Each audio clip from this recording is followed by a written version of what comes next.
Hello students, welcome to दक्षिणा ई classroom. Solid state ये chapter हम स्टडी कर रहे हैं। इस चैप्टर में अभी तक टोटल 5 लेक्चर्स कंप्लीट हो चुके हैं। आज लेक्चर नंबर 6 है। आज के लेक्चर में केवल क्वेश्चंस का प्रैक्टिस हमें करना है। सॉलिड स्टेट चैप्टर में अभी तक जो टॉपिक हमने कंप्लीट किए हैं, इन सारे टॉपिक्स के ऊपर बेस्ड आज के लेक्चर में कुछ क्वेश्चंस हम सॉल्व करेंगे। तो सबसे पहले जो टॉपिक्स अभी तक कंप्लीट हो चुके हैं, इन सारे टॉपिक्स को एक बार रिकॉल कर लेते हैं, क्योंकि इससे क्वेश्चंस को सॉल्व करने में बहुत आसानी होगी। सबसे पहला जो टॉपिक हमने स्टडी किया था that was unit cell. Unit cell क्या होता है? क्रिस्टल लैटिस का एक स्मॉलेस्ट पार्ट जिसको बेसिकली हर किसी पॉसिबल डायरेक्शन में डुप्लीकेट किया जाए तो वापस से क्रिस्टल लैटिस बन जाए। तो इस स्मॉलेस्ट पार्ट को हम क्या बोलते हैं? Unit cell. टोटल 4 टाइप का यूनिट सेल आपने पढ़ा है: simple cubic, body centred cubic, face centred cubic और एचसीपी यूनिट सेल। इन सभी यूनिट सेल का जो स्पेसिफिकेशन है वो हमने बहुत अच्छे से पढ़ रखा है, और इन्हीं स्पेसिफिकेशन के ऊपर बेस्ड आज के लेक्चर में भी कुछ क्वेश्चंस हम अटेम्प्ट करेंगे। स्पेसिफिकेशन बेसिकली क्या होता है कि इन सारे यूनिट सेल में लैटिस पॉइंट कहाँ है, हर किसी लैटिस पॉइंट का यूनिट सेल में क्या कंट्रीब्यूशन हो सकता है। यूनिट सेल अगर क्यूबिक है तो क्यूबिक यूनिट सेल का जो एच लेंथ है a, और लैटिस पॉइंट पे जो स्फीयर है उस स्फीयर का रेडियस है r। a और r में क्या रिलेशनशिप हो सकता है, कोऑर्डिनेशन नंबर क्या हो सकता है, पैकिंग एफिशिएंसी क्या हो सकता है, ये सारे जो स्पेसिफिकेशन है इन चारों यूनिट सेल के लिए हमें बहुत अच्छे से पता है। इसके बाद जो सेकंड टॉपिक हमने पढ़ा था that was 3D packing. 3D packing in solids. Solid substances में कांस्टेंट पार्टिकल, एटम, मॉलिक्यूल या आयन कोई भी हो सकता है। इन कांस्टेंट पार्टिकल्स की पैकिंग बेसिकली किस तरीके से होती है? तो 3 डायमेंशनल पैकिंग में हमने बेसिकली 2 टाइप की पैकिंग पे फोकस किया था: स्क्वायर क्लोज पैकिंग और एक hexagonal close packing. Square close packing से आपको क्या मिलता है? सिंपल क्यूबिक यूनिट सेल मिलता है।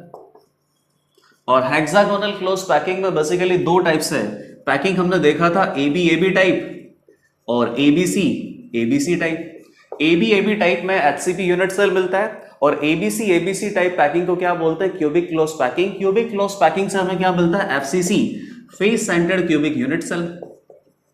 ये सारी बातें हमें बहुत अच्छे से पता है और ऑलरेडी ये प्रीवियस लेक्चर्स में हमने डिस्कस किया हुआ है। इसके बाद जो टॉपिक हमने पढ़ा था थर्ड, वॉइड।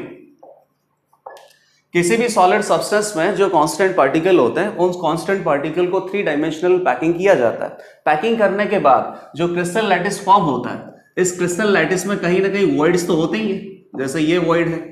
इन वॉइड्स का स्पेसिफिकेशन हमने बहुत अच्छे से पढ़ा है। वॉइड्स का स्पेसिफिकेशन बेसिकली क्या होता है कि अगर इस वॉइड में किसी स्मॉलर एटम को फिट करना चाहते हैं तो इस स्मॉलर एटम का मैक्सिमम रेडियस क्या हो सकता है। और सेकंड स्पेसिफिकेशन क्या है कि वॉइड में प्रेजेंट जो एटम है, ये एटम बेसिकली कितना एटम से कनेक्टेड होगा, मतलब कि कोऑर्डिनेशन नंबर क्या है। तो ये सारे वॉइड के स्पेसिफिकेशन हमने बहुत अच्छे से पढ़ रखे हैं। और लास्ट टॉपिक क्या था? आयनिक कंपाउंड्स में टोटल 6 डिफरेंट आयनिक स्ट्रक्चर्स हमने पढ़ा था, और ये सारी 6 डिफरेंट आयनिक स्ट्रक्चर्स हमें बहुत अच्छे से याद होनी चाहिए। ये स्ट्रक्चर्स का स्पेसिफिकेशन आपको पता होगा, तभी आयनिक कंपाउंड्स के लिए सॉलिड स्टेट के जो क्वेश्चंस हो सकते हैं वो हम सॉल्व कर सकते हैं। तो ये सारी 6 स्ट्रक्चर्स अपने पास क्या थी? जैसे कि सबसे पहले कौन था? NaCl। NaCl को क्या बोलते हैं? Rock salt structure. Specification basically ionic structure में आपको क्या याद करना है? कोई भी आयनिक सॉलिड है तो आयनिक सॉलिड में 2 टाइप के कांस्टेंट पार्टिकल होते हैं, एक होता है कैटायन, एक होता है एनायन। कैटायन यूजुअली अपने पास स्मॉलर होता है और एनायन यूजुअली कैसा होता है? बिगर होता है। तो आपको बेसिकली इतना याद रखना है कि कैटायन और एनायन इन दोनों कांस्टेंट पार्टिकल में से कौन सा यूनिट सेल का फॉर्मेशन कर रहा है और कौन सा वॉइड में इंसर्ट कर रहे हैं। तो जैसे NaCl के बारे में आपको पता है कि Cl माइनस यहाँ पे बिगर है, Cl माइनस यूनिट सेल का फॉर्मेशन करता है। कौन सी यूनिट सेल बनती है? FCC यूनिट सेल बनती है। और ये जो Na प्लस स्मॉलर आयन है ये बेसिकली वॉइड में जाता है। कौन से वॉइड में जाता है? ऑक्टाहेड्रल वॉइड में जाता है। ये ऑक्टाहेड्रल वॉइड में ही क्यों जाता है? ये बेसिकली रेडियस रेशियो रूल से हम बता सकते हैं। तो ये तो अपने पास एक हो गया NaCl का स्ट्रक्चर। इसके बाद कौन सा स्ट्रक्चर हमने स्टडी किया था? ZnS, जिंक सल्फाइड का। जिंक सल्फाइड में बेसिकली 2 स्ट्रक्चर है, वुडजाइट और जिंक ब्लेंड। जिंक ब्लेंड में FCC यूनिट सेल बनता है तो इसी पे हमें ध्यान देना होता है, और वुडजाइट में HCP यूनिट सेल बनता है। तो बेसिकली हमने यहां पे सिंपली ये पता किया था कि Zn2 प्लस और S2 minus zinc 2 plus cation है और S2 माइनस जो सल्फाइड आयन है, इन दोनों में से कौन HCP यूनिट सेल का फॉर्मेशन करता है और कौन सा बेसिकली वॉइड में इंसर्ट करना होता है। इससे ज्यादा स्पेसिफिकेशन वुडजाइट स्ट्रक्चर के लिए हमने नहीं पता किए, लेकिन FCC यूनिट सेल में सारे स्पेसिफिकेशन हमने पता किए थे, क्योंकि FCC यूनिट सेल को पढ़ना बहुत ही ईजी होता है। तो टोटल 3 स्ट्रक्चर तो ये हो गया। इसके बाद और कौन सा स्ट्रक्चर था, CF2 फ्लोराइड स्ट्रक्चर, इसका just opposite Na2O anti fluoride structure, और एक लास्ट में CSCl। यहां पर basically body centred cubic type का यूनिट सेल बनता है। बॉडी सेंटर्ड क्यूबिक तो नहीं बोलेंगे, सिंपल क्यूबिक यूनिट सेल बनता है। और इस सिंपल क्यूबिक यूनिट सेल में जो बॉडी सेंटर पे क्यूबिकल वॉइड होता है, इस क्यूबिकल वॉइड में CS plus caesium cation present होता है। तो ये सारी 6 आयनिक स्ट्रक्चर्स के जो स्पेसिफिकेशन है ये हमें बहुत अच्छे से याद होने चाहिए, क्योंकि सॉलिड स्टेट चैप्टर में मैक्सिमम क्वेश्चन इन्हीं आयनिक स्ट्रक्चर से आने वाले। तो ये सारे जो टॉपिक्स अभी तक हमने कवर कर रखे हैं, यहां तक सॉलिड स्टेट चैप्टर 90% कंप्लीट हो जाता है। यही सबसे इंपॉर्टेंट पार्ट है, और जेईई एडवांस में अगर आपको कोई क्वेश्चन मिलेगा तो इसी पर्टिकुलर पोर्शन से मिलेगा।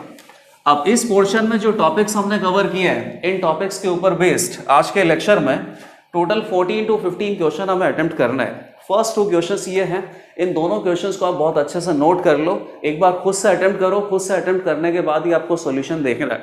तो फर्स्ट क्वेश्चन पे हम आ जाते हैं। फर्स्ट क्वेश्चन आप देखिए, peroxide structure is a calcium titanium oxide. ठीक है भाई, कैल्शियम आयन होगा, टाइटेनियम आयन होगा और ऑक्साइड आयन होगा। कैल्शियम 2 प्लस, टाइटेनियम 4 प्लस और ऑक्साइड आयन को क्या बोलते हैं, O2 minus. O2 minus ions are at face centres. ठीक है, टाइटेनियम आयन अपने पास का है बॉडी सेंटर पे, कैल्शियम 2 प्लस अपने पास का है कॉर्नर पे, और यूनिट सेल कौन सा है, क्यूबिक। क्यूबिक यूनिट सेल है, ये आपको बता दिया। अब आपको बेसिकली पता ही है कि क्यूबिक यूनिट सेल की अगर बात कर रहे हैं तो क्यूबिक यूनिट सेल में टोटल 8 कॉर्नर्स होते हैं। फेस सेंटर अपने पास कितना होता है, 6 होते हैं, और बॉडी सेंटर अपने पास कितना होता है, 1 होता है। और हर किसी लैटिस पॉइंट पे जब एटम प्रेजेंट होगा तो इस एटम का इस यूनिट सेल में क्या कंट्रीब्यूशन आएगा वो भी हमें पता है। जैसे कि बॉडी सेंटर कंप्लीटली इनसाइड होता है, तो यहां से जो कंट्रीब्यूशन आता है वो कितना आता है, 100%। फेस सेंटर, एक फेस सेंटर पे जो एटम होता है, ये एटम बेसिकली 2 यूनिट सेल में शेयर्ड होता है, तो यहां बेसिकली कितना कंट्रीब्यूशन आएगा, हाफ, और half contribution second unit cell में चला जाएगा। किसका, इस पर्टिकुलर लैटिस पॉइंट का। ये कॉर्नर टोटल 8 यूनिट सेल में शेयर्ड होता है, तो 8 यूनिट सेल में अगर ये शेयर्ड होगा तो इस लैटिस पॉइंट का इस पर्टिकुलर यूनिट सेल में कितना कंट्रीब्यूशन आएगा, 1/8। ये सारी इंफॉर्मेशन आपको लेक्चर 1 में बता दी गई थी, और इसी इंफॉर्मेशन के बेसिस पे ये क्वेश्चंस बहुत इजीली सॉल्व हो सकते हैं, बहुत ज्यादा टाइम नहीं लगेगा। तो सबसे पहले पता करते हैं कि ऑक्साइड आयन कहाँ है, फेस सेंटर पे। टोटल फेस सेंटर अपने पास कितने होते हैं, 6, हर किसी फेस सेंटर से हाफ कंट्रीब्यूशन। टाइटेनियम आयन अपने पास कहाँ पे है, बॉडी सेंटर पे। बॉडी सेंटर पे एक ही बॉडी सेंटर होता है, कंट्रीब्यूशन 1 होता है। और कैल्शियम 2 प्लस आयंस कहाँ पे, कॉर्नर पे। टोटल कॉर्नर अपने पास 8 होते हैं, हर किसी से 1/8 कंट्रीब्यूशन आएगा।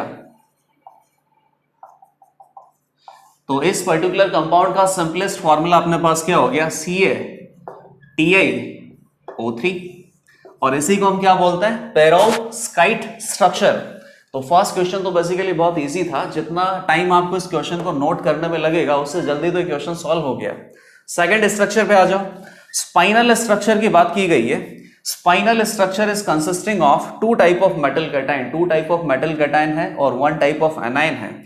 एनायन अपने पास कौन सा, oxide ion, arranged in CCP structure. CCP structure को बेसिकली हम क्या बोलते हैं, FCC यूनिट सेल। और FCC यूनिट सेल में जहां पे भी लैटिस पॉइंट होता है, उन सारे लैटिस पॉइंट्स को किसने ऑक्यूपाई कर रखा है, ऑक्साइड आयन ने। FCC यूनिट सेल है। FCC यूनिट सेल में इफेक्टिवली कितना एटम प्रेजेंट होते हैं, 4। कहां पे प्रेजेंट होते हैं, कॉर्नर्स पे प्रेजेंट होते हैं और फेस सेंटर्स पे। तो बेसिकली ऑक्साइड आयन अपने पास कितने हो गए, 4। अब अगला स्टेटमेंट आप देखो, 1/8 of tetrahedral void is occupied by 1 type of metal cation that is Zn2 plus. और नेक्स्ट स्टेटमेंट है, half of the octahedral void is occupied by other metal cation that is aluminium 3 plus.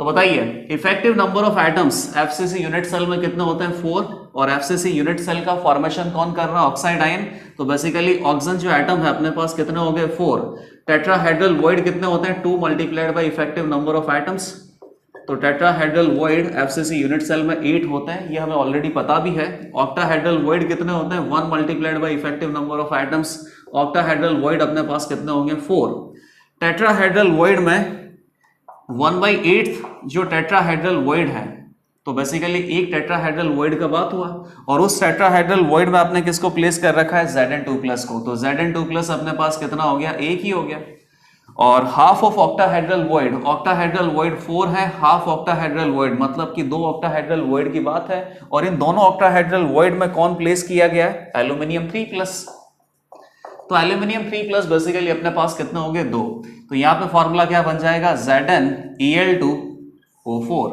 Check भी कर लो आप यहाँ पे, ये particular ionic compound का जो फॉर्मूला बना है total cationic charge must be equal to total anionic charge, तभी जाके यहाँ पे न्यूट्रल सिचुएशन आएगा और तभी ये फॉर्मूला करेक्ट होगा।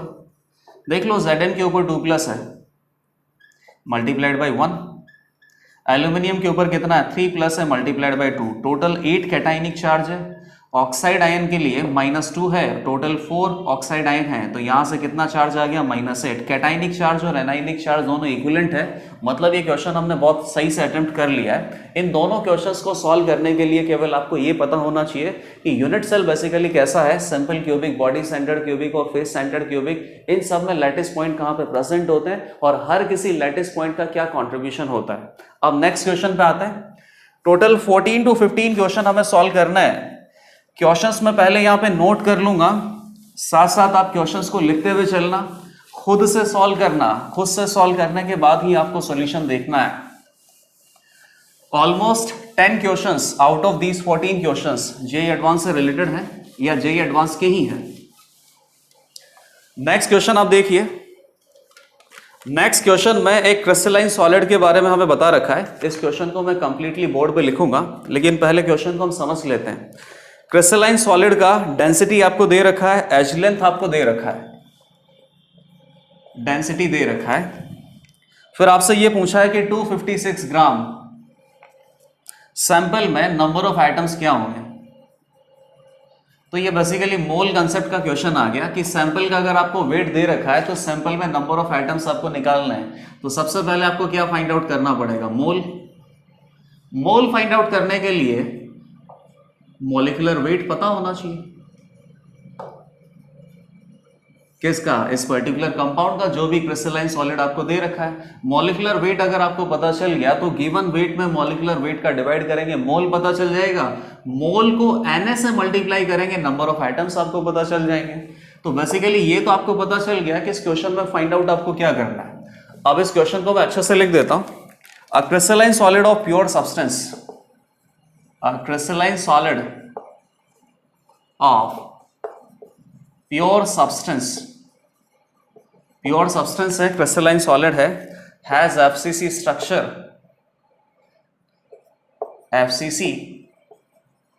structure with edge length 400 picometre. FCC structure है और इस FCC face centred cubic unit cell का एज लेंथ आपको दे रखा है। नेक्स्ट अपने पास क्या है, डेंसिटी दे रखा है क्रिस्टल का, density of crystal is 8 gram per centimetre cube, density आपको दे रखा है। और क्या पूछा है, number of atoms present in 256 gram of crystalline solid is n multiplied by 10⁻24। तो ये जो n है, n की वैल्यू आपके पास क्या हो सकती है, तो सिंपली आपको बस ये ऑब्जर्व करना है कि नंबर ऑफ एटम्स अगर आपको निकालना है तो मोल निकालना पड़ेगा। मोल निकालने के लिए गिवन वेट में मॉलिक्यूलर वेट का डिवाइड करना पड़ेगा, और इस क्रिस्टलाइन सब्सटेंस का क्या मॉलिक्यूलर वेट है ये आपके पास नहीं है। तो मॉलिक्यूलर वेट निकालने के लिए फिर सॉलिड स्टेट में जो फॉर्मूला आपने पढ़ा है डेंसिटी का, इसे यूज करना पड़ेगा। अब बताइए डेंसिटी का फॉर्मूला क्या होता है, किस पे फोकस कर रहे हैं हम, क्रिस्टलाइन सॉलिड है, एक यूनिट सेल पे फोकस करते हैं, यूनिट सेल के लिए हम डेंसिटी बताते हैं, यही डेंसिटी आप किसकी अज्यूम कर लेते हो, प्योर या कंप्लीट क्रिस्टलाइन सॉलिड का। डेंसिटी इज इक्वल टू क्या होता है बेटा, मास बाई वॉल्यूम। स्पेसिफिकली कोई फॉर्मूला आपको याद नहीं करना है, यहीं से आपको मास बाय वॉल्यूम से ही कंप्लीट डेंसिटी को डिराइव करना है। तो मास क्या हो गया कि यूनिट सेल के अंदर कितना मास हो सकता है, तो मास किसकी वजह से आता है, एटम्स की वजह से। और इफेक्टिवली एफसीसी यूनिट सेल में कितने एटम्स होते हैं, 4। लेट अस से कि एक एटम का जो मास है वो कितना हो सकता है, m।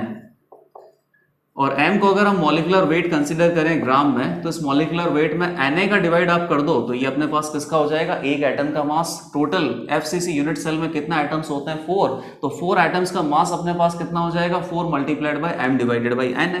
ये हो गया total mass divided by total volume. Face centred cubic unit cell है, और क्यूबिक यूनिट सेल का जो वॉल्यूम होता है वो कितना होता है, a cube, that is equal to density 8 gram per centimetre cube. अब आगे देख लो, अब तो बहुत इजीली सॉल्व हो जाएगा। यहां से आपको क्या पता चलेगा, मॉलिक्यूलर वेट का डिवाइड 256 ग्राम गिवन वेट में करोगे तो नंबर ऑफ एटम्स आ जाएंगे। ये नंबर ऑफ एटम्स जिस तरीके से दे रखे इक्वलाइज करोगे तो n का वैल्यू आपको पता चल जाएगा। ए अपने पास कितना है, 400 पिकोमीटर। तो पिकोमीटर को सेंटीमीटर में अगर चेंज करेंगे 10⁻⁻12 मीटर होता है, 10⁻10 मीटर हो जाए, 10 सेंटीमीटर हो जाएगा। क्यूब आपको करना है तो सेंटीमीटर क्यूब है, ग्राम से ग्राम कैंसिल।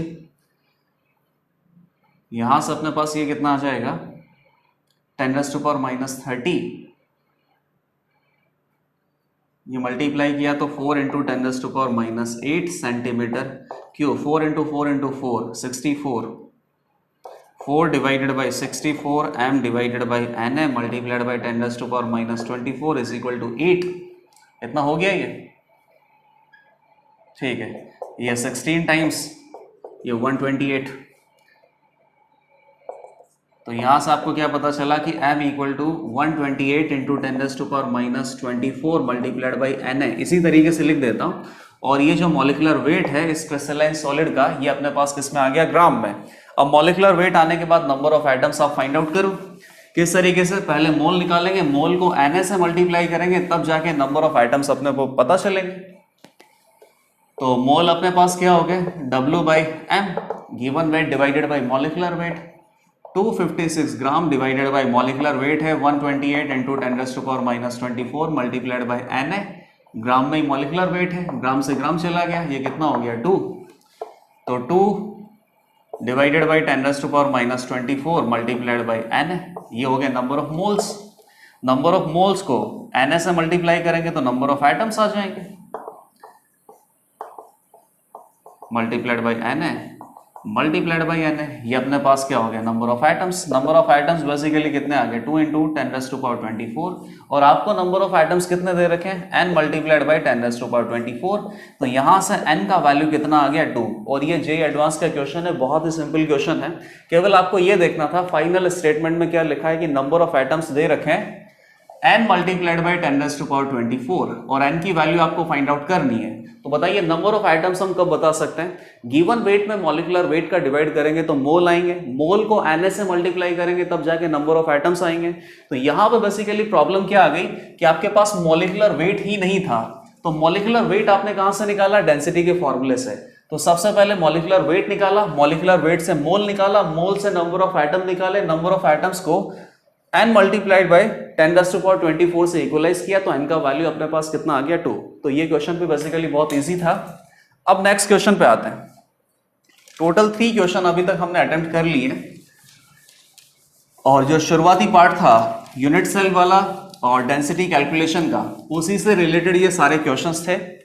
अब नेक्स्ट क्वेश्चन देखिए आप, titanium metal has a density of 4.54 gram per centimetre cube. Titanium metal आपको बता रखा है, और ये कौन सी यूनिट सेल में क्रिस्टलाइज होता है ये भी बताएगा, लेकिन इसका डेंसिटी दे रखा है। अब क्वेश्चंस में कंप्लीटली नहीं लिख रहा हूं, केवल इंपॉर्टेंट इंफॉर्मेशन आपको बता रहा हूं।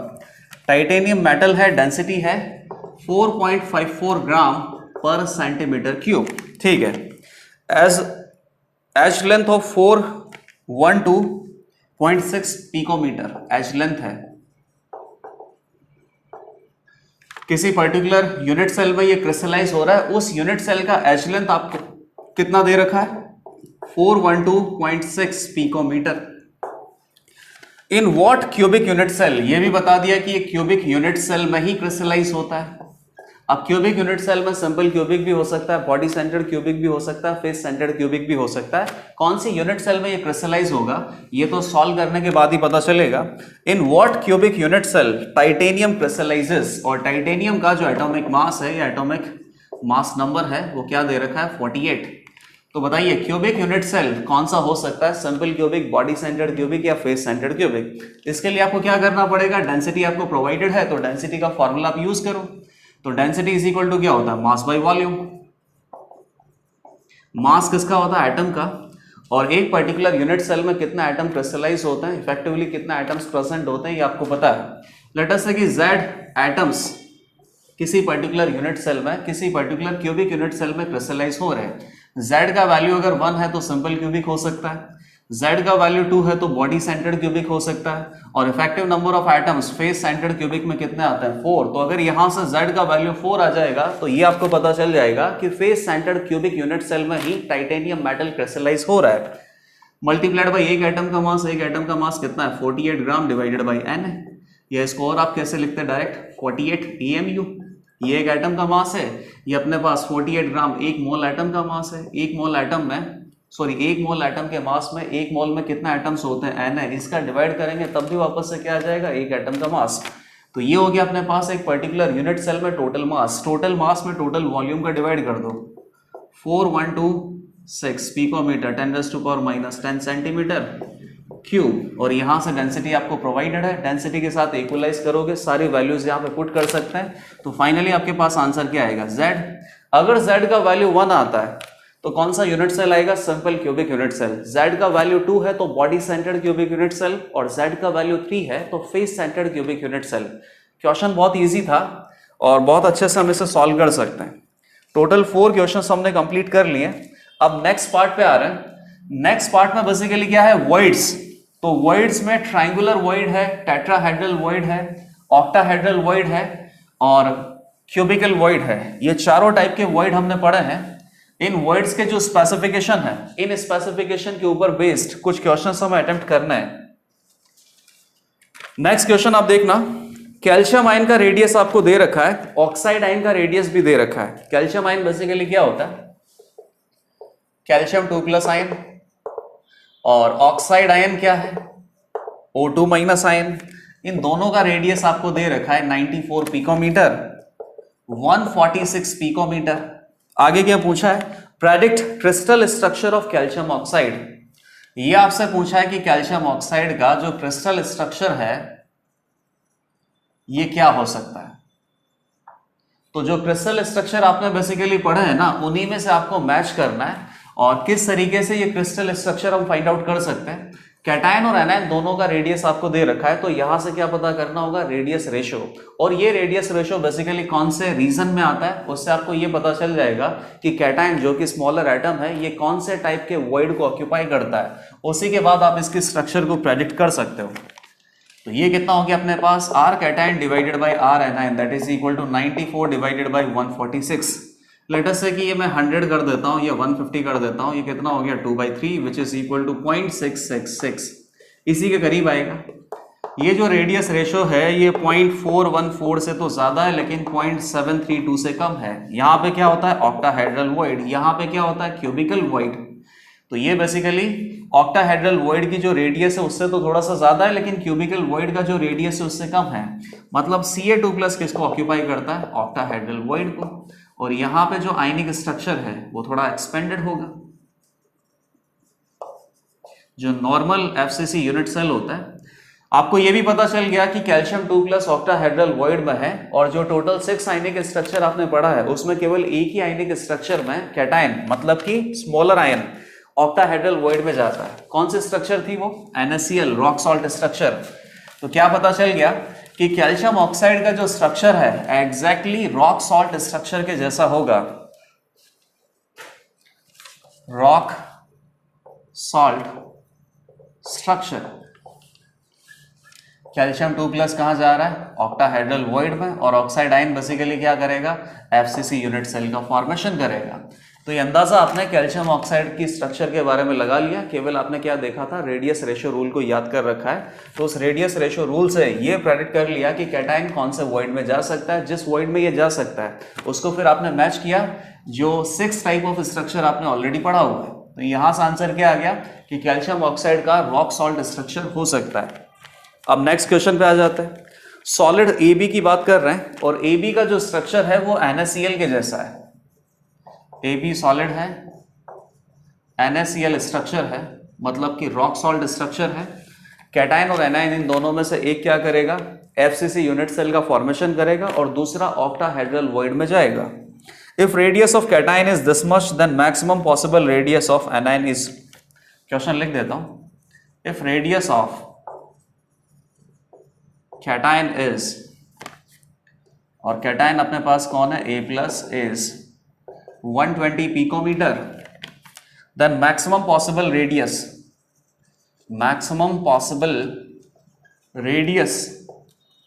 ऑफ एनायन B इज, यहां पे आपसे क्या पूछा, मैक्सिमम पॉसिबल रेडियस। तो बेसिकली इस क्वेश्चन को बहुत अच्छे से ऑब्जर्व करना पड़ेगा। कोई इक्वल टू की सिचुएशन तो हमें नहीं दे रखी है, सिंपली आपको ये देखना है कि maximum possible radius of anion कितना हो सकता है। तो बताइए NaCl के स्ट्रक्चर में क्या होता है, जो Cl- है बिगर होता है, Na+ स्मॉलर होता है।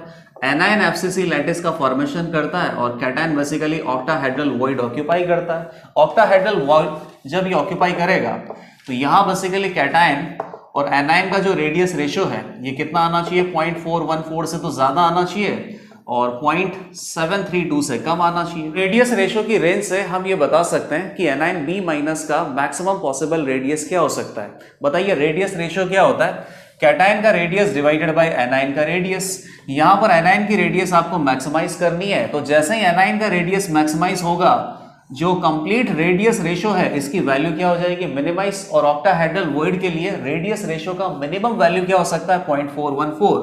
तो R positive divided by R negative that is equal to 0.414। R positive की वैल्यू आपको पता है तो क्या पता चल जाएगा, R नेगेटिव का मतलब क्या हो गया, एनायन B- का मैक्सिमम पॉसिबल रेडियस हमें पता चल जाएगा। तो बेसिकली ये क्वेश्चन भी बहुत ईजी था। वॉइड से रिलेटेड अगर क्वेश्चन हमें अटेम्प्ट करना है तो वॉइड्स के लिए रेडियस रेशियो हमें पता होना चाहिए। अब नेक्स्ट क्वेश्चन पे आ जाते हैं।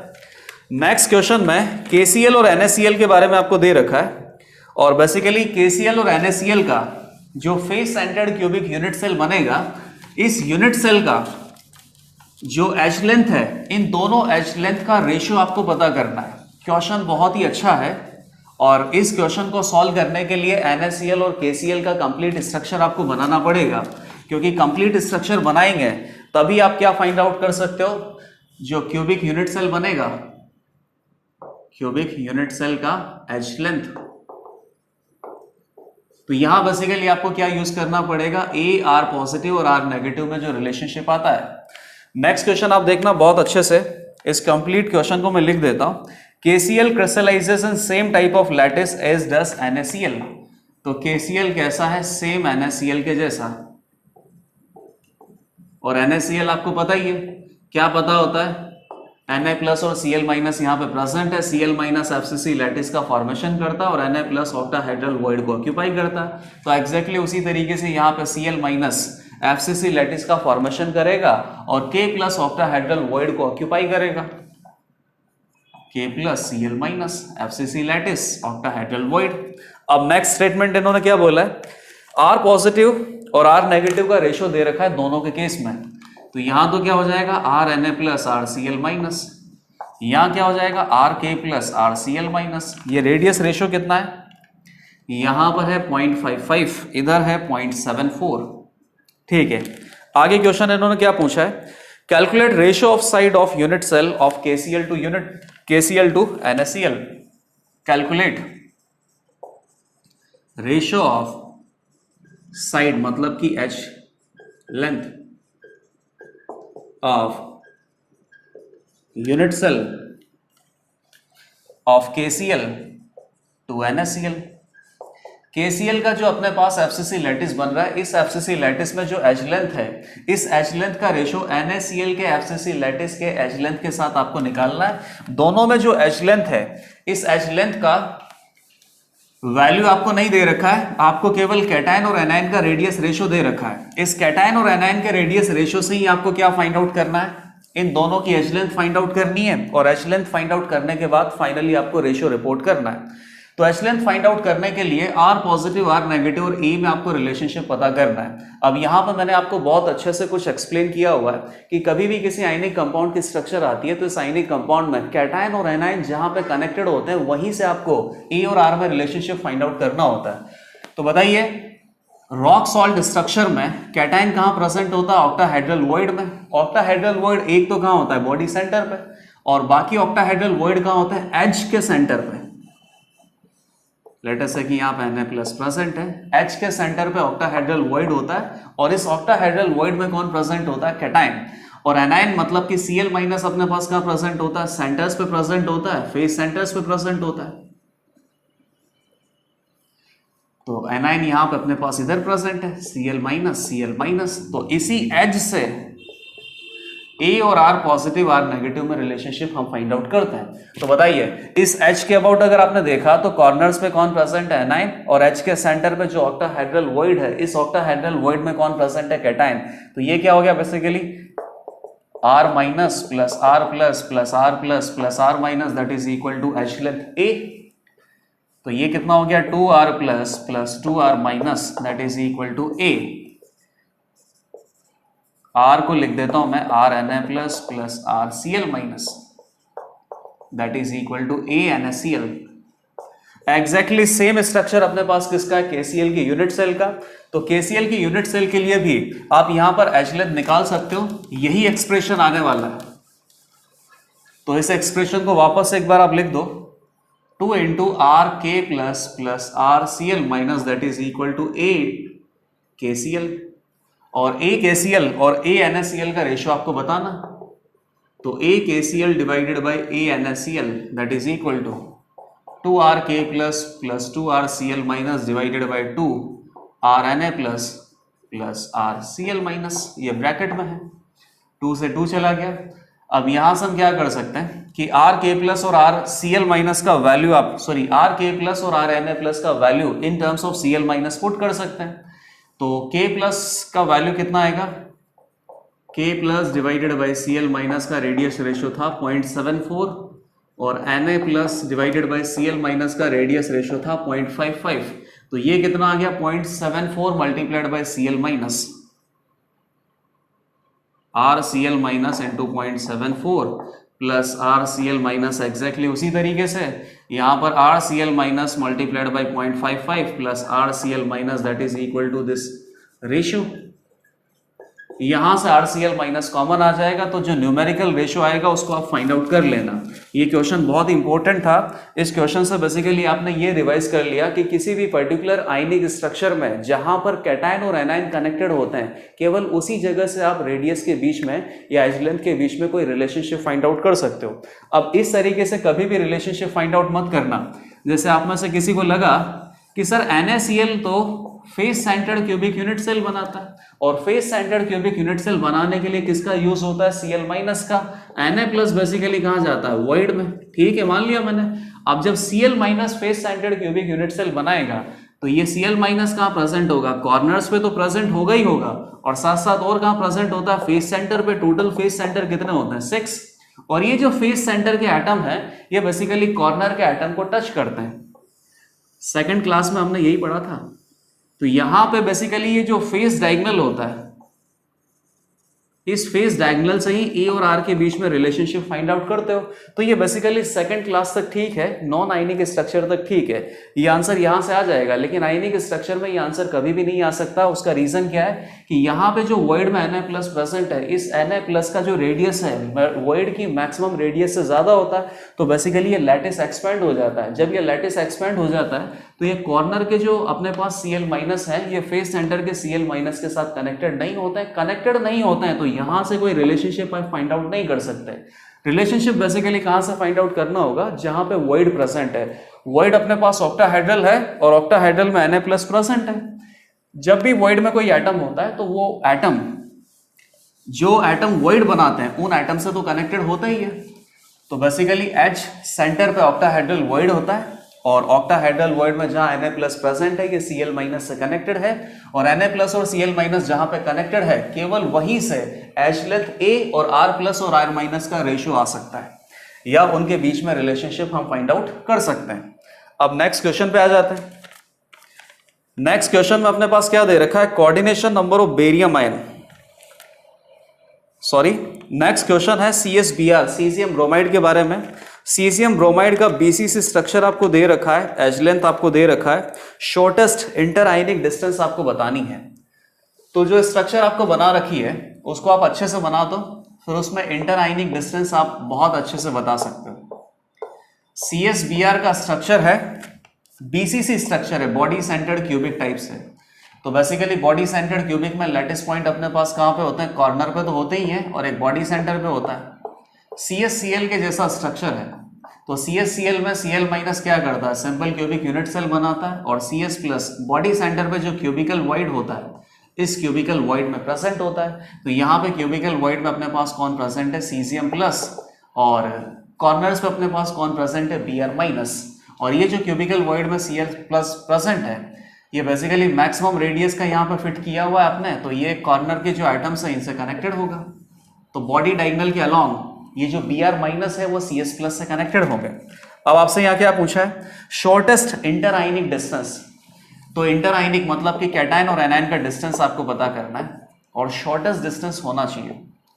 तो बॉडी डायगोनल के अलोंग कैटायन और एनायन एक दूसरे से कनेक्टेड है, तो CS प्लस से लेके Br माइनस तक का जो शॉर्टेस्ट डिस्टेंस है, सेंटर टू सेंटर आपको मेजर करना होता है। CS प्लस जो अपने पास एटम है इसका सेंटर, और Br माइनस जो एटम है इसका सेंटर, तो ये अपने पास कितना आ जाएगा, √3a/2, बॉडी डायगोनल का जस्ट हाफ आ जाएगा।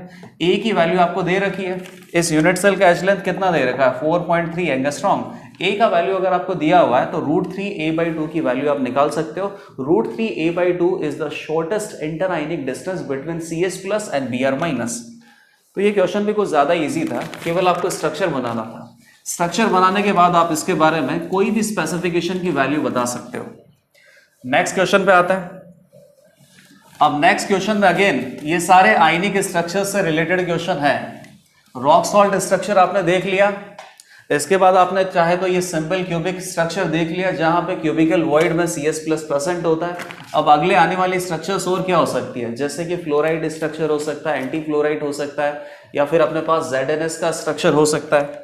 इन्हीं सब के बारे में आपसे क्वेश्चन पूछे जाएंगे। A mineral having Ab2 crystallizes cubic close packing lattice with A atom occupying lattice points. What is the coordination number of B and what is the fraction of tetrahedral void occupied by B atoms? ठीक है, question में अच्छे से लिख देता हूं। Mineral having formula Ab2 crystallizes in cubic close packed lattice. Cubic close packed lattice। तो ये आपको वैसे ही पता चल गया कि ये CaF2 फ्लोराइड स्ट्रक्चर के बारे में बोल रहा है। एक कैटायन, दो anion with A atoms occupying lattice points, with A atoms occupying lattice points। तो CCP क्यूबिक क्लोज पैकिंग में FCC यूनिट सेल बनता है, और FCC यूनिट सेल में लैटिस पॉइंट क्या होते हैं, कॉर्नर्स होते हैं और फेस सेंटर होते हैं। और आपको वैसे भी पता है कि जो फ्लोराइड स्ट्रक्चर है, फ्लोराइड स्ट्रक्चर में पहली बार ऐसा होता है कि कैटायन लैटिस पॉइंट्स को ऑक्यूपाई करते हैं, और ये जो एनायन है ये टेट्राहेड्रल वॉइड में जाता है। फर्स्ट टाइम ऐसा होता है कि कैटायन अपने पास लैटिस का फॉर्मेशन कर रहे हैं और एनायन यहाँ पे टेट्राहेड्रल वॉइड में एंटर कर रहे हैं। तो एग्जैक्टली सारी इंफॉर्मेशन आपको फ्लोराइड स्ट्रक्चर के बारे में ही दे रखा है। अब अगला क्वेश्चन अपने पास क्या है, what is the coordination number of B. Coordination number of B. B अपने पास यहाँ पे क्या है, एनायन है। एनायन बेसिकली कौन से वॉइड में जाएगा, फ्लोराइड स्ट्रक्चर में, टेट्राहेड्रल वॉइड में। टेट्राहेड्रल वॉइड कौन बनाएगा यहाँ पे, कैटायन। टेट्राहेड्रल वॉइड कितने से बनता है, 4 एटम से मिलके। तो ये 4 तो अपने पास क्या हो गया, एक तरीके से कैटायन हो गया।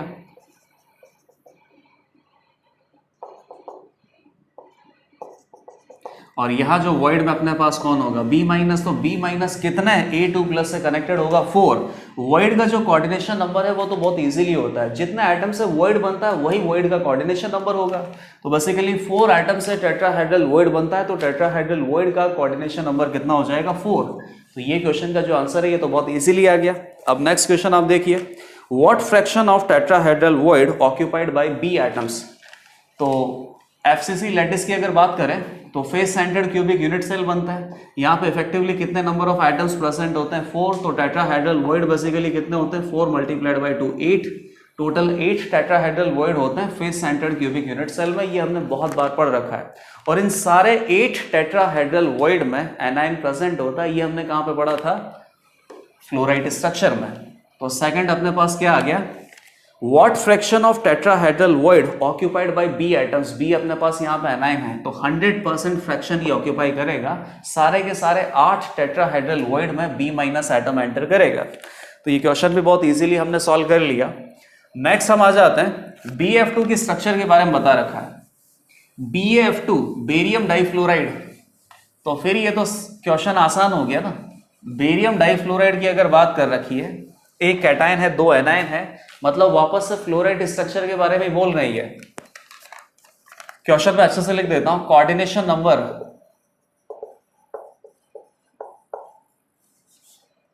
Of barium ion in BF2 is 8. What must be coordination number of F minus? What must be coordination number of F minus? तो ये क्वेश्चन बहुत इजीली सॉल्व हो जाएगा। इसके पहले आप ये देखो, CF2 जो फ्लोराइड स्ट्रक्चर होता है, यहां पे आपको ऑब्जर्व करना है कि किसी भी पर्टिकुलर यूनिट सेल में कितने नंबर ऑफ एटम्स प्रेजेंट होते हैं। इन नंबर ऑफ एटम्स का जो रेशो है वो कोऑर्डिनेशन नंबर के रेशो के साथ किस तरीके से रिलेटेड है। CF2 की अगर बात करें तो Ca2 प्लस प्रेजेंट है, F माइनस प्रेजेंट है। Ca2 प्लस क्या करता है, लैटिस बनाता है। कौन सा लैटिस बनाता है, FCC लैटिस। FCC लैटिस में Ca2 प्लस इफेक्टिवली कितने प्रेजेंट होंगे, 4। सिमिलरली F माइनस क्या करता है, टेट्राहेड्रल वॉइड ऑक्यूपाई करता है। इफेक्टिवली अगर 4 एटम्स प्रेजेंट है FCC लैटिस में, तो टेट्राहेड्रल वॉइड कितने होंगे, 8। और सभी 8 टेट्राहेड्रल वॉइड में F माइनस प्रेजेंट होगा। तो बेसिकली अपने पास फॉर्मूला यूनिट कितनी आती है एक यूनिट सेल में, फॉर्मूला यूनिट सेल CF2 की बात कर रहे हैं। तो कैल्शियम 2 प्लस है 4, F माइनस है 8। तो बेसिकली CF2 के कितने फॉर्मूला यूनिट्स आ जाते हैं 4, जहां पर कैल्शियम 2 प्लस 4 है और F माइनस टोटल कितने हैं 8। अब यहां पे आप कोऑर्डिनेशन नंबर का रेशो देखो और नंबर ऑफ एटम्स का रेशो देखो, इससे भी आपको पता चल जाएगा कि इस क्वेश्चन का आंसर क्या होना चाहिए। और ये बेसिकली क्वेश्चन में जो स्ट्रक्चर है बेरियम डाइफ्लोराइड का, ये कौन से स्ट्रक्चर के साथ मैच करना चाहिए। बताइए नंबर ऑफ एटम्स का रेशो क्या है या नंबर ऑफ आयंस का ratio. Calcium 2 plus divided by F minus. Calcium 2 plus कितना है 4, ये कितना है 8, 1:2 है। अब इनका कोऑर्डिनेशन नंबर देखना, कोऑर्डिनेशन नंबर का जो रेशो है, ये कोऑर्डिनेशन नंबर का रेशियो इसका जस्ट ऑपोजिट आएगा। ऑपोजिट आना भी चाहिए, तभी जाके इलेक्ट्रिकल न्यूट्रलिटी मेंटेन रहेगा। कैल्शियम 2 प्लस की बात है, F माइनस की बात है। ये मैं यहाँ पे वापस से बना रहा हूँ एक बार, अभी क्वेश्चन को हम अटेम्प्ट नहीं कर रहे हैं। कैल्शियम 2 प्लस कहाँ प्रेजेंट है, कॉर्नर्स पे और फेस सेंटर्स पे। सारे कैल्शियम 2 प्लस अभी तक हमने नहीं बनाया। और F माइनस कहाँ प्रेजेंट है, टेट्राहेड्रल वॉइड में। Tetrahedral void face centred cubic unit cell में कहाँ होता है, कॉर्नर के पास में। कॉर्नर से √3a/2 डिस्टेंस पे होता है, सॉरी √3a/4 डिस्टेंस पे यहाँ पर एक टेट्राहेड्रल वॉइड होता है। टोटल इस तरीके से 8 कॉर्नर है, तो face centred cubic unit cell में टोटल 8 टेट्राहेड्रल वॉइड हो सकते हैं। तो ये अपने पास हो गया कैल्शियम 2 प्लस और ये हो गया F माइनस। बताइए वॉइड में कौन प्रेजेंट है, F माइनस। तो जो वॉइड में प्रेजेंट है F माइनस, टेट्राहेड्रल वॉइड की बात कर रहे हैं, तो इसका कोऑर्डिनेशन नंबर कितना हो जाएगा 4। जो वॉइड में प्रेजेंट होता है उसका कोऑर्डिनेशन नंबर निकालना तो बहुत इजी होता है, क्योंकि वॉइड अपने पास टेट्राहेड्रल वॉइड है। टेट्राहेड्रल वॉइड टोटल 4 एटम से मिलके बनता है और ये चारों एटम आपस में कनेक्टेड होते हैं, यूजुअली कनेक्टेड होते हैं। लेकिन जैसे ही वॉइड में आप एटम प्लेस करोगे तो ये चारों एटम को थोड़ा दूर जाना पड़ेगा, क्योंकि वॉइड में बेसिकली आपने थोड़ा बिगर आइटम प्लेस किया है, लेकिन ये जो बिगर आइटम आप प्लेस कर रहे हो वॉइड में, ये चारों आइटम से कनेक्टेड होगा, तो इसीलिए इसका कोऑर्डिनेशन नंबर कितना आ गया 4। Ca2+ की बात करते हैं, Ca2+ कितने F- से कनेक्टेड है, तो ये Ca2+ एक ही F- से कनेक्टेड है, क्योंकि इस यूनिट सेल में यहां पर इस पर्टिकुलर डिस्टेंस पे एक ही टेट्राहेड्रल वॉइड है इस कॉर्नर के अबाउट। लेकिन आपको ये भी पता है कि ये जो Ca2+ है यहाँ पर केवल 1/8 पार्ट है, रेस्ट 7/8 पार्ट अगली 7 यूनिट सेल में है। तो कंप्लीट एटम की अगर बात करें तो इस कंप्लीट एटम के कॉर्नर के आसपास टोटल 8 टेट्राहेड्रल वॉइड होंगे और हर किसी टेट्राहेड्रल वॉइड में F- से कनेक्टेड होगा।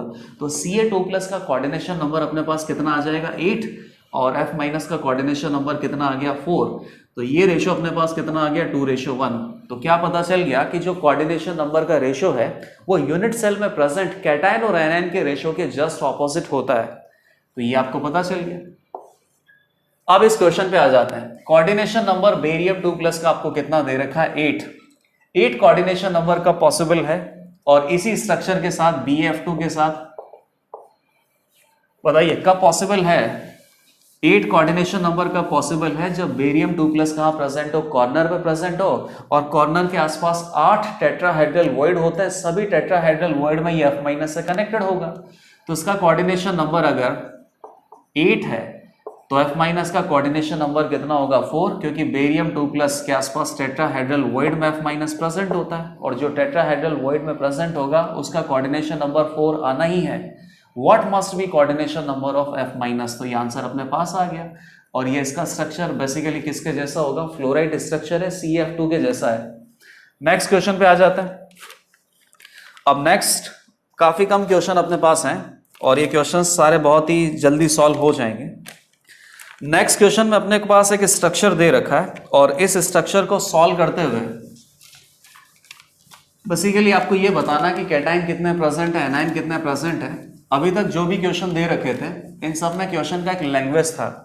इस बार आपको एक स्ट्रक्चर बना के दे रखा है, तो इस स्ट्रक्चर में बेसिकली आपको ये समझ में आना चाहिए कि अपने पास लैटिस पॉइंट कौन कौन से होते हैं, हर किसी लैटिस पॉइंट का बेसिकली यूनिट सेल में क्या कॉन्ट्रीब्यूशन आता है। लैटिस पॉइंट जैसे अपने पास क्या होता है, कॉर्नर पे हो सकता है, फेस सेंटर पे हो सकता है, बॉडी सेंटर पे हो सकता है। सिमिलरली वॉइड्स अपने पास कहाँ प्रेजेंट होते हैं, और हर किसी वॉइड का हर किसी वॉइड का यूनिट सेल के अंदर क्या कॉन्ट्रीब्यूशन आता है। तो ये सारी इंफॉर्मेशन अगर हमें पता है तो इस क्वेश्चन को हम बहुत इजीली सॉल्व कर सकते हैं। बहुत इजी सा क्वेश्चन है। एम पी है, एक्स क्यू है, पी और क्यू की वैल्यू बेसिकली आपको बतानी है। एम को रिप्रेजेंट कर रखा है सर्किल से, एक्स को रिप्रेजेंट कर रखा है इन्होंने बेसिकली स्क्वायर से, और सर्किल और स्क्वायर आपको बना के दे रखे हैं।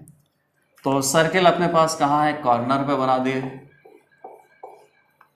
ठीक है, और इन्होंने कहाँ पे बना दिए, फेस सेंटर पे बना दिए। तो टोटल अपने पास इतने सारे सर्किल बना के दे रखे हैं, और इन्होंने स्क्वायर कहाँ पे बना के दे रखे हैं, इस कॉर्नर के आसपास स्क्वायर है, अगले कॉर्नर पे नहीं है, फिर अगले कॉर्नर के आसपास स्क्वायर है, अगले पे नहीं है, फिर यहाँ पे एक स्क्वायर है और यहाँ पे एक स्क्वायर है। तो ये स्ट्रक्चर है बेसिकली। अब ये बहुत इजीली आप बता सकते हो कि इसमें अपने पास m कितना हो सकता है और x कितना हो सकता है। तो बताइए, m अपने पास सर्किल है, सर्किल कहाँ दे रखा है, कॉर्नर पे और फेस सेंटर पे। कॉर्नर है 8 और फेस कंट्रीब्यूशन क्या होता है 1/8, फेस सेंटर होता है 6, कंट्रीब्यूशन क्या होता है 1/2। तो m अपने पास कितना हो गया 4। अब x की बारी है, x कहाँ बना के दे रखा है, कॉर्नर के जस्ट पास में। तो ये डिस्टेंस आपको क्या नजर आ रही है, √3a/4 के करीब ही आएगा। और वैसे भी कॉर्नर के जस्ट पास में यूनिट सेल के अंदर क्या होता है, टेट्राहेड्रल वॉइड होता है, और इस टेट्राहेड्रल वॉइड में क्या प्रेजेंट है, x। और ये बेसिकली आपके स्क्वायर कितने बना के दे रखे हैं 4। इस कॉर्नर के आसपास प्रेजेंट है ये, इस कॉर्नर के आसपास, इस कॉर्नर के यहाँ पे, इस कॉर्नर के यहाँ पे है। टोटल 4 स्क्वायर है, मतलब कि 4 टेट्राहेड्रल वॉइड में x प्रेजेंट है। और ये जो टेट्राहेड्रल वॉइड है ये यूनिट सेल के कंप्लीटली इनसाइड होता है, तो इसका बेसिकली कंप्लीट फ्रैक्शन काउंट करना होता है। तो 1 2 3 4 टोटल 4x होंगे यहाँ पे। तो P का वैल्यू अपने पास कितना आ गया 4 और X का वैल्यू भी अपने पास मतलब कि Q का वैल्यू भी कितना आ गया 4। सिंपली आपको बस ये चेक करना था कि लैटिस पॉइंट कहाँ पे प्रेजेंट होता है, लैटिस पॉइंट का यूनिट सेल के अंदर कंट्रीब्यूशन क्या होता है। सिमिलरली टेट्राहेड्रल वॉइड और ऑक्टाहेड्रल वॉइड का लोकेशन क्या होता है और हर किसी टेट्राहेड्रल वॉइड और ऑक्टाहेड्रल वॉइड का यूनिट सेल में क्या कंट्रीब्यूशन आता है। बेसिकली टेट्राहेड्रल वॉइड तो यूनिट सेल के अंदर ही होता है तो इसका तो कंप्लीट कंट्रीब्यूशन आता है। ये अपने पास वॉइड्स के कंट्रीब्यूशन की बात कहां पे आती है, ऑक्टाहेड्रल वॉइड में, क्योंकि ऑक्टाहेड्रल वॉइड एक तो कंप्लीटली इनसाइड होता है एफसीसी यूनिट सेल में, तो इसका कंट्रीब्यूशन तो कितना आता है, कंप्लीट आता है। लेकिन बाकी के ऑक्टाहेड्रल वॉइड कहां प्रेजेंट होते हैं, एजेस के सेंटर पे। एक एज से कितना कंट्रीब्यूशन ऑक्टाहेड्रल वॉइड का इस यूनिट सेल में जाएगा, 1/4, क्योंकि एक एज के अबाउट टोटल 4 यूनिट सेल होती है। तो यहाँ पे इस ऑक्टाहेड्रल वॉइड में जो एटम प्रेजेंट होगा ये टोटल 4 यूनिट सेल में इक्वली डिस्ट्रीब्यूटेड होगा। तो बेसिकली इस ऑक्टाहेड्रल वॉइड का 1/4 कंट्रीब्यूशन यूनिट सेल में पहुंच सकता है। तो ये अगर इंफॉर्मेशन आपको पता होती तो इस डायग्राम से आप m और x का वैल्यू बहुत इजीली बता सकते थे। अब नेक्स्ट क्वेश्चन पे आते हैं। नेक्स्ट क्वेश्चन में क्या दे रखा है, अगेन लैंग्वेज बना के दे रखा है, जेईई एडवांस का क्वेश्चन है। कुछ स्ट्रक्चर आपको दे रखी है, इस स्ट्रक्चर में कोई पर्टिकुलर एटम जैसे फेस सेंटर पे प्रेजेंट है, कोई पर्टिकुलर एटम बॉडी सेंटर पे प्रेजेंट है, ये इन्फॉर्मेशन भी दे रखा है। फिर ये बोला है कि कुछ पर्टिकुलर एटम्स को आपने रिमूव किया, एटम्स को रिमूव करने के बाद फाइनली कंपाउंड का सिंपलेस्ट फॉर्मूला क्या होगा। तो ऐसा क्वेश्चन तो हमने लेक्चर नंबर 2 में ही कर रखे हैं। In a solid AB having NaCl structure, AB having NaCl structure मतलब रॉक सॉल्ट स्ट्रक्चर है। A atoms occupy corner of cubic unit cell. A atoms occupy corners of unit cell और cubic unit cell। आपको वैसे ही पता है कि rock salt structure में face centred cubic unit cell बनता है। और यहाँ पर A अपने पास बेसिकली शुरुआत में लिखा है तो A क्या होगा, कैटाइन। कैटाइन यूजुअली कहाँ जाता है, वॉइड में, लेकिन यहाँ पे इसने क्या बता दिया कि कैटाइन एफसीसी यूनिट सेल बना रहा है, तो ये एनाइन अपने पास कहाँ जाएगा, वॉइड में। कौन से वॉइड में जाएगा, ऑक्टाहेड्रल वॉइड में जाएगा। If all face-centered atom along with one of the axes are removed, then resultant stoichiometry of the solid is, if all face-centered atom along one of the axis, ये word बहुत important है, access नहीं लिखा है, access लिखा है, plural form है, are removed,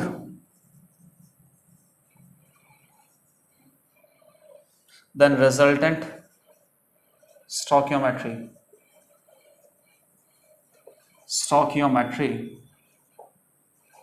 of solid। तो बताइए सॉलिड का रिजल्टेंट स्टोइकियोमेट्री मतलब कि फाइनली सिंपलेस्ट फॉर्मूला क्या बनेगा। तो पहले तो आपका स्ट्रक्चर बनाना पड़ेगा। स्ट्रक्चर बनाने के बाद एक पर्टिकुलर एक्सेस के अलोंग सारे एटम्स आपको रिमूव करना है, और वो जो एटम्स है वो बेसिकली केवल फेस सेंटर वाला एटम रिमूव करना है। तो कॉर्नर्स पे कौन जा रहा है, ए एटम, मतलब कि ये बेसिकली लैटिस का फॉर्मेशन कर रहा है, कॉर्नर्स पे तो जाएगा और साथ ही साथ फेस सेंटर पे भी जाएगा, क्योंकि एफसीसी यूनिट सेल की यही खास बात है।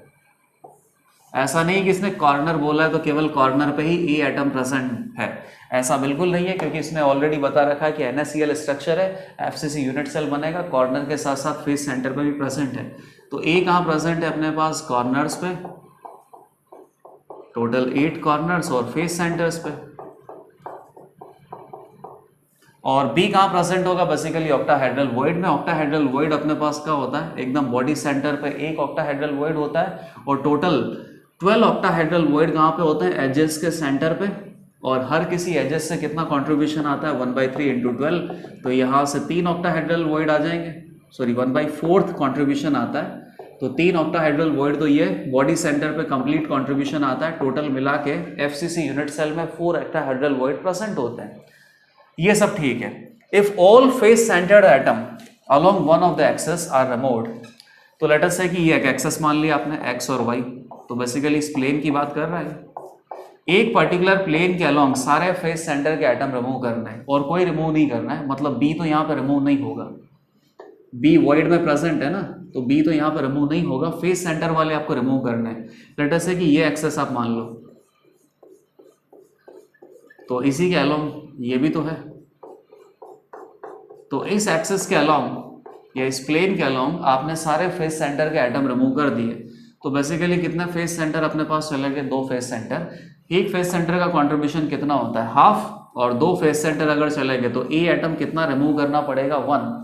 बताइए फेस सेंटर्ड क्यूबिक में जो लैटिस पॉइंट होते हैं इनका टोटल कंट्रीब्यूशन कितना आता है? 4 आता है, उसमें से एक आपने हटा दिया, तो ए कितने प्रेजेंट होंगे? 3, और बी अपने पास कितने प्रेजेंट होंगे? 4 ही होंगे, क्योंकि इफेक्टिव नंबर ऑफ एटम्स यहाँ पे कितने होते हैं? 4 होता है। 4 एटम्स के लिए ऑक्टाहेड्रल वॉइड कितने बनते हैं? 4, और सभी ऑक्टाहेड्रल वॉइड में कौन प्रेजेंट होगा? बी, तो बी कितने प्रेजेंट होंगे? 4। ए कितना प्रेजेंट होगा? 4।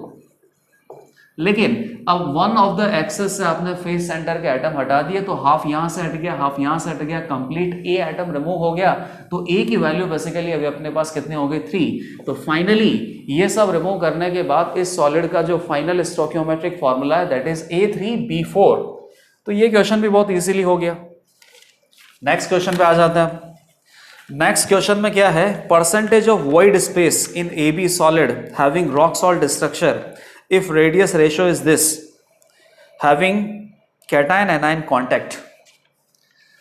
तो ये अपने को क्या बताना है? यहाँ पे पैकिंग एफिशिएंसी की वैल्यू बतानी है, और पैकिंग एफिशिएंसी की वैल्यू अभी तक आपने केवल सिंपल स्ट्रक्चर्स में बताया था। लेक्चर 2 और लेक्चर 3 में आपने पैकिंग एफिशिएंसी का बात किया था। पैकिंग एफिशिएंसी बेसिकली क्या होता है? Volume packed divided by volume total. तो वॉल्यूम टोटल तो क्यूबिक यूनिट सेल में बहुत इजीली आ जाता है, ए क्यूब वॉल्यूम होता है, और वॉल्यूम पैक कौन करता है? स्फीयर्स वॉल्यूम पैक करते हैं। स्फीयर्स बेसिकली इफेक्टिवली हर किसी यूनिट सेल में कितने होते हैं? सिंपल क्यूबिक में 1 होता है, बॉडी सेंटर्ड क्यूबिक में 2 होता है, फेस सेंटर्ड क्यूबिक में 4 होता है टोटल। तो सिंपल क्यूबिक में कितना वॉल्यूम पैक होता है? 4/3 pi r cube. Body centre में कितना पैक होता है? 2 × 4/3 पाई आर क्यूब। और फेस सेंटर में कितना पैक होता है? 4 × 4/3 pi r cube. Volume pack अपने को पता होता है, वॉल्यूम टोटल आपको पता होता है, इसीलिए आप पैकिंग एफिशिएंसी बहुत आसानी से बता सकते हो। लेकिन अब हम यहाँ पे सिंपल स्ट्रक्चर्स पे नहीं आ रहे हैं, हम आयनिक स्ट्रक्चर्स पे आ रहे हैं। आयनिक स्ट्रक्चर्स में बेसिकली 2 टाइप के कांस्टेंट पार्टिकल होते हैं, एक होता है कैटायन, एक होता है एनायन। इन दोनों में से यूजुअली एनायन लैटिस का फॉर्मेशन करता है, तो बेसिकली एनायन की वजह से भी वॉल्यूम पैक होगा। और जो कैटायन है ये यूजुअली अपने पास वॉइड्स में जाता है, तो वॉइड्स में जाके कैटायन भी तो बेसिकली वॉल्यूम को पैक करेगा। तो टोटल वॉल्यूम आपको कैटायन और एनायन दोनों ने जितना पैक किया है वो निकालना पड़ेगा। ये वॉल्यूम निकालने के बाद ही पैकिंग एफिशिएंसी हम बता सकते हैं। तो ये बेसिकली थोड़ा सा लंबा क्वेश्चन होगा। Percentage of void space, percentage of void space in AB solid. एक बार आप खुद अटेम्प्ट करके देखना इसको। Having rock salt structure, rock salt structure के बारे में सारे स्पेसिफिकेशन आपको पता है। If R positive divided by R negative is half, having cation anion contact. ये आपको ऑलरेडी वैसे ही बता रखा है कि कभी भी आपको यूनिट सेल का जो एज लेंथ है A और R पॉजिटिव और R नेगेटिव में रिलेशनशिप निकालना है, तो ये रिलेशनशिप केवल उसी जगह से आना चाहिए जिस जगह पर कैटायन और एनायन का कांटेक्ट हो। और यहाँ पर ऑलरेडी आपको बता रखा है कि कैटायन और एनायन का कांटेक्ट है। वैसे भी आपने जितनी भी स्ट्रक्चर पढ़ी है आयनिक, हर किसी में कैटायन और एनायन का कांटेक्ट होता ही है। और पाई का वैल्यू आपको अज्यूम करना है 3.15। यहाँ से आपको परसेंटेज ऑफ वॉइड स्पेस मतलब कि एम्प्टी फ्रैक्शन आपको निकालना है। तो एम्प्टी फ्रैक्शन हम बाद में निकाल लेंगे, पहले packing efficiency, total packed fraction निकाल लेते हैं। तो पैकिंग फ्रैक्शन अपने पास क्या हो जाएगा? Total volume packed divided by total volume multiplied by 100।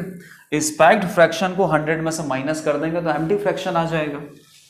अब बताइए टोटल वॉल्यूम अगर आपको निकालना है यूनिट सेल का, तो उसके लिए एज लेंथ की वैल्यू चाहिए।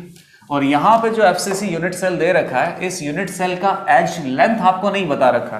कोई दिक्कत नहीं, एज लेंथ अपने पास नहीं है, तो इस R positive divided by R negative के रेशियो से हमें एज लेंथ ही तो निकालना है। यही सबसे पहला टास्क है। बताइए टोटल वॉल्यूम किसका पैक होगा? कैटायन और एनायन दोनों का होगा। FCC यूनिट सेल की बात है, बना देते हैं FCC यूनिट सेल। इसमें बेसिकली कुछ इंडिकेट मैं नहीं कर रहा हूँ। FCC यूनिट सेल में अपने पास NaCl का रॉक सॉल्ट स्ट्रक्चर है, तो anion जो है ये कहाँ प्रेजेंट होगा, लैटिस पॉइंट्स पे। लैटिस पॉइंट्स अपने पास कहाँ होते हैं, कॉर्नर्स पे प्लस फेस सेंटर्स पे। टोटल एनाइन अपने पास कितने होंगे, 4। और कैटाइन अपने पास कहाँ प्रेजेंट होता है, ऑक्टाहेड्रल वॉइड में। Total octahedral void FCC unit cell में कितने होते हैं, 4। सभी ऑक्टाहेड्रल वॉइड पे कैटाइन प्रेजेंट है, तो कैटाइन भी अपने पास कितना हो गया, 4। एनाइन भी अपने पास कितना हो गया, 4। कैटाइन की वजह से कितना पैक होगा, एनाइन की वजह से कितना पैक होगा, तो 4/3 पाई आर पॉजिटिव क्यूब। ये कैटाइन का, एक कैटाइन का वॉल्यूम है, टोटल कैटाइन कितने हैं, 4। और 4/3 pi r negative cube multiplied by 4, ये टोटल 4 एनाइन का वॉल्यूम है, divided by total volume multiplied by 100, ये पैकिंग एफिशिएंसी आएगा। आर पॉजिटिव आर नेगेटिव और इनमें रिलेशनशिप अगर हम यहाँ पे पुट कर सकते हैं तो ये सारी वैल्यूज कैंसिल आउट हो जाएंगी, प्योरली एक न्यूमेरिकल नंबर यहाँ पे होगा। बताइए ए और आर में रिलेशनशिप कहाँ से आएगा, जहाँ से कैटाइन और एनाइन कांटेक्ट में होते हैं। बताइए कैटाइन कहाँ प्रेजेंट होता है, ऑक्टाहेड्रल वॉइड में, तो वॉइड से ही अपने पास ये रिलेशनशिप आता है। वॉइड अपने पास कहाँ होता है, ऑक्टाहेड्रल वाला, एक तो बॉडी सेंटर पे होता है और एजेस के सेंटर पे होता है, तो ये ऑक्टाहेड्रल वॉइड है, ये कॉर्नर्स है, ये कॉर्नर्स है। कॉर्नर्स और ऑक्टाहेड्रल वॉइड सब आपस में कनेक्टेड होते हैं, तो ये पॉजिटिव, ये कॉर्नर्स पे कौन प्रेजेंट है, एनाइन, वॉइड में कौन प्रेजेंट है, कैटाइन, तो क्या बन जाएगा ये r negative plus r positive plus r positive plus r negative that is equal to a 2r plus 2r minus that is equal to a. अब ऐसा कर लो, आप अज्यूम कर लो कि r पॉजिटिव की वैल्यू 1 मान लो, r नेगेटिव की value 2 मान लो, क्योंकि वो तो कैंसिल आउट वैसे भी होना है। r पॉजिटिव को 1 अज्यूम कर लो या 1x अज्यूम कर लो और r नेगेटिव को 2x अज्यूम कर लो। r पॉजिटिव की वैल्यू सब्स्टिट्यूट करो, r नेगेटिव की वैल्यू सब्स्टिट्यूट करो, a का जो वैल्यू है वो r पॉजिटिव और r नेगेटिव की टर्म्स में सब्स्टिट्यूट करो, तो ये सारे जो r पॉजिटिव r नेगेटिव है ये कट जाएंगे, प्योरली एक न्यूमेरिकल नंबर आएगा। लेट अस से कि मान लो कि 80% आता है, मुझे पता नहीं कि 80% आएगा, लेकिन अगर यहाँ पे जो पैकिंग फ्रैक्शन है ये 80% आता है, तो परसेंटेज ऑफ वॉइड स्पेस या परसेंटेज ऑफ एम्प्टी फ्रैक्शन ये कितना आ जाएगा अपने पास, 20%। तो ये क्वेश्चन इस तरीके से बहुत इजीली हम सॉल्व कर सकते हैं। बस आपको यहाँ पे किस पे ध्यान देना था कि कैटाइन के साथ साथ एनाइन भी प्रेजेंट है, दोनों की वजह से वॉल्यूम पैक होगा। कैटाइन और एनाइन दोनों कितने प्रेजेंट है, 4 और 4। हर किसी कैटाइन और एनाइन को आपको क्या अज्यूम करना है, स्फीयर। स्फीयर का रेडियस अपने पास, स्फीयर का वॉल्यूम कितना होता है, 4/3 pi r cube multiplied by 4। इधर भी 4/3 pi r cube multiplied by 4। Total volume packed due to anion and cation divided by total volume of this cubic unit cell multiplied by 100। ये अपने पास packing fraction इस तरीके से आ गया। Percentage empty fraction निकालने के लिए 100 में से माइनस कर दो, ये फाइनल आंसर आ जाएगा। तो ये क्वेश्चन हमने सॉल्व कर लिया। अब एक लास्ट क्वेश्चन बचा हुआ है, इस क्वेश्चन को हमें सॉल्व करना है। NaF सोडियम फ्लोराइड क्रिस्टल के बारे में कुछ जानकारी आपको दे रखी है और इस जानकारी से बेसिकली कुछ इंफॉर्मेशन और आपको बताना है। Interionic distance between Na plus और F minus in a crystalline structure is 2.3 angstrom. Interionic distance अपने पास क्या हो गया, कैटाइन और एनाइन के बीच का जो डिस्टेंस है, interionic distance between Na plus F minus is 2.31 angstrom and Rf minus is 0.136 angstrom। F minus fluoride ion का रेडियस आपको दे रखा है, इन दोनों के बीच में इंटर आयनिक डिस्टेंस आपको दे रखा है, तो इससे क्या पता चल सकता है कि सोडियम आयन का जो रेडियस है वो कितना हो सकता है। जैसे मान लो कि सोडियम आयन है और ये अपने पास F माइनस है। एनायन और कैटायन में कांटेक्ट अज्यूम करना ही है। पहली बात तो ये क्वेश्चन में आपको दे रखा होगा, नहीं भी दे रखा है तब भी आपको अज्यूम करना है। तो सेंटर से सेंटर का डिस्टेंस होता है मिनिमम डिस्टेंस, तो ये बेसिकली अपने पास क्या हो गया, RNA plus R F minus, इसी को क्या बोलेंगे, इंटर आयनिक डिस्टेंस कितना दे रखा है 2.31 एंगस्ट्रॉम, यह वैल्यू है 1.36 एंगस्ट्रॉम। तो यहाँ से RNA प्लस आप कैलकुलेट कर सकते हो। तो बेसिकली कैटायन और एनायन दोनों का रेडियस आपको पता है।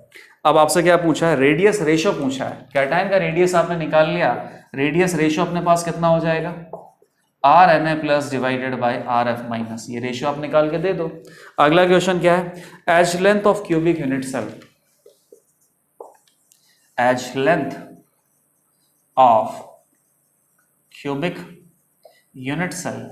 अब बेसिकली क्यूबिक यूनिट सेल का एज लेंथ आपको निकालना है, तो आपको ये थोड़ी पता है कि सिंपल क्यूबिक स्ट्रक्चर है, बॉडी सेंटर्ड क्यूबिक है या फेस सेंटर्ड क्यूबिक है। आपको ये पता होना चाहिए, तभी आप ए और आर में रिलेशनशिप बता सकते हो। तो फिलहाल तो नहीं पता है, लेकिन फिर भी इसने क्वेश्चन पूछा है तो कुछ तो लॉजिक होगा। लॉजिक केवल इतना ही है कि आपने जो 6 आयनिक स्ट्रक्चर पढ़ा है ना, उन्हीं आयनिक स्ट्रक्चर में से ये किसी के साथ मैच होगा। तो बेसिकली इस स्ट्रक्चर का कंप्लीट आइडिया आपके पास है।